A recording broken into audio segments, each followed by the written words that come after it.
அஸ்ஸலாமு அலைக்கும். Hi friends, இன்றைக்கி ஒரு மினி விளாக் பார்க்கலாமா? வாங்க பார்க்கலாம். காலையில் பிரேக்ஃபாஸ்ட்டுக்கு என்னென்னு பார்த்தீங்கன்னா ஈஸியாக முடியக்கூடிய பிரேக்ஃபாஸ்ட்டு தான். கேப்பை செம்மியாக தான் அவிக்க போகிறேன். காலையில் எழுந்திரிச்சு தான் பாத்திரத்தை கழுவுனேன். சிங்கில் இருக்க பாத்திரத்தெல்லாம் கழுவியாச்சு. அப்புறம் சேமியா வந்து ஒரு 5 நிமிஷம் ஊறி வந்தாலே போதும். இட்லி கொப்பரையில் அவிச்சோம்னா சூப்பராக வெந்து வந்துடும். சைட் பை சைடு பாலையும் சூடாக்கியாச்சு. பிள்ளை எந்திக்கக்குள்ளே பாலை சூடாக்கிடலாமே அப்படின்ட்டு 2 பக்கம் வேலை முடிஞ்சிட்டு அதுக்கப்புறம் பார்த்தீங்கன்னா சேமியா வந்து சூடாக இருக்கும் போதே நம்ம அதில் வந்து நாட்டு சக்கரை போட்டோம்னா நல்லா லிக்விட் ஆயிரும். நெய் ஊற்றணும்னா நல்லா மணமாக இருக்கும். என்கிட்ட நெய் இல்லை. அதுக்கப்புறம் பார்த்திங்கன்னா தேங்காய் பூ திருவி போட்டு அதோட பழத்தை வச்சு சாப்பிட்டோம்னா ரொம்ப டேஸ்ட்டாக இருக்கும். யாருக்கெல்லாம் இப்படி சாப்பிடுறது ரொம்ப பிடிக்கும்னு சொல்லுங்கள்.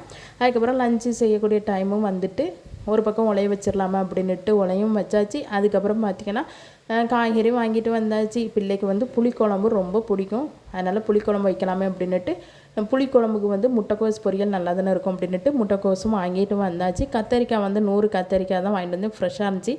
பிள்ளைங்க யாரும் காய்கறி சாப்பிட மாட்டாங்க. நான் மட்டும்தான் கத்திரிக்காய் சாப்பிடணும். அதனால் வந்து 100 கத்திரிக்காய் போதும் அப்படின்ட்டு வாங்கிட்டு வந்தாச்சு.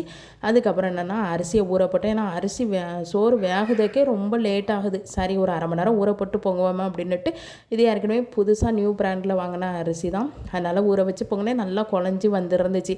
நேற்று மட்டும் கொஞ்சம் முள்ளாக இருந்துச்சு சாப்பிட்றதுக்கு சோறு. அதுக்கப்புறம் பார்த்தீங்கன்னா புளிக்குழம்பு சூப்பராக ரெடி பண்ணியாச்சு. அதுக்கப்புறம் முட்டைக்கோஸ் பொரியலும் ரெடி பண்ணிவிட்டு பிள்ளைங்களுக்கு சாப்பாடு கொடுக்கலான்னு பார்க்கும்போது பிள்ளைங்க வந்து முட்டை கேட்டாங்க. சரி பிள்ளைங்களுக்கு ஒரு 2 முட்டையை தான் நல்லா வதக்கி கொடுப்போமே அப்படின்ட்டு பிள்ளைங்களுக்கு பிடிச்ச மாதிரியே இன்றைக்கி லஞ்சை ரெடி பண்ணி கொடுத்தாச்சு. ஃப்ரெண்ட், இந்த மினி விளாக் உங்களுக்கு பிடிச்சிருந்துச்சுன்னா லைக் பண்ணுங்கள்.